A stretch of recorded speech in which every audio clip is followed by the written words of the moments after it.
Gusto ko lamang pong ibalita sa ating mga kasama na naging maganda po ang responde ng Commission on Human Rights sapagkat kaninang umaga po nakipagpulong sila sa atin at nakipagpulong po sila sa USAA at kay Senator Bato de la Rosa patungkol po sa nangyari na karahasan at pang-aabuso sa karapatang pantao ng ating mga kasama dito sa Senado.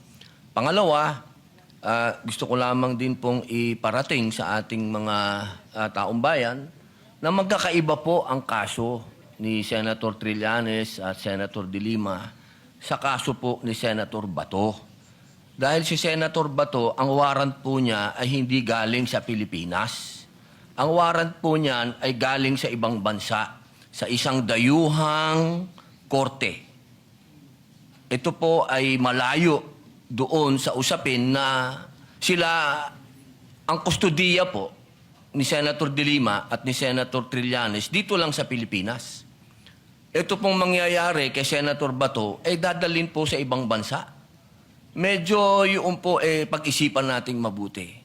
Dapat bang mangyari muli ang nangyari kay dating Pangulong Rodrigo Roa Duterte?